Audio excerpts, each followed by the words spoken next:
Lu tahu nggak, ada seorang pria dari Afrika yang datang ke Jepang sebagai pengawal, tapi malah berakhir menjadi samurai elit kepercayaan penguasa paling kuat di Jepang. Namanya Yasuke, sang samurai hitam.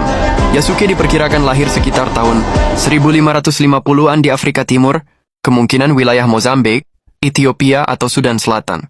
Tidak ada catatan tertulis tentang keluarganya, tetapi berdasarkan konteks sejarah, besar kemungkinan ia lahir dalam masyarakat pejuang atau komunitas kuat secara fisik. Pada masa itu, banyak orang Afrika direkrut menjadi pengawal atau pekerja oleh pedagang dan misionaris Eropa. Yasuke diduga bekerja sebagai pengawal pribadi sebelum akhirnya bergabung dengan rombongan misionaris Yesuit.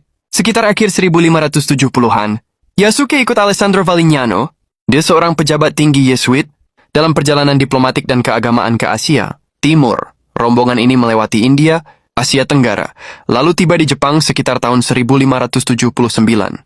Jepang saat itu berada di era Sengoku, masa di mana daimyo saling serang demi kekuasaan. Negeri ini sangat tertutup terhadap orang asing, dan hampir tidak ada orang Afrika yang pernah terlihat di sana. Ketika Yasuke pertama kali muncul di Kyoto, reaksinya luar biasa. Catatan Jepang menyebut orang-orang berkerumun, heran melihat tubuhnya yang besar, kulitnya yang gelap, dan kekuatan fisiknya. Bahkan banyak yang mengira dia bukan manusia. Reputasi ini sampai ke telinga Oda Nobunaga, penguasa ambisius Jepang. Pertemuan Yasuke dan Nobunaga menjadi salah satu momen paling aneh dalam sejarah Jepang. Nobunaga terkenal tidak suka tradisi kaku, terbuka pada hal baru, dan sangat menghargai kekuatan. Ia memerintahkan agar kulit Yasuke dicuci karena mengira warna itu cat. Dan setelah yakin itu asli, Nobunaga tertarik.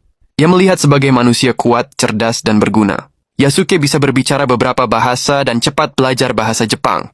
Nobunaga memberinya tempat tinggal, gaji, dan posisi sebagai pengawal pribadi. Ini bukan simbolis. Yasuke tinggal di istana Nobunaga, makan di meja yang sama, dan ikut dalam perjalanan politik serta militer. Ia diberi pedang, yang berarti ia diakui sebagai samurai secara fungsional, meskipun status resminya masih diperdebatkan oleh sejarawan modern. Yasuke menyaksikan dari dekat bagaimana Nobunaga membangun Jepang baru, Bedouin melawan kuil-kuil lama, atau klan lawas, dan lahirnya sistem kekuasaan yang lebih modern.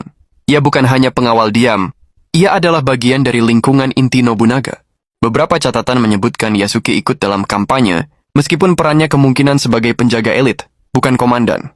Tahun 1582 menjadi titik segalanya. Akechi Mitsuhide, salah satu jenderal kepercayaan Nobunaga, melakukan pengkhianatan dan menyerang Nobunaga di kuil Honnoji. Nobunaga gugur. Dunia Yasuke runtuh dalam satu malam. Yasuke tetap setia bertarung bersama putra Nobunaga, Oda Nobutada, namun kekuatan mereka kalah jauh. Yasuke akhirnya berhasil ketangkap oleh pasukan Akechi. Disinilah terjadi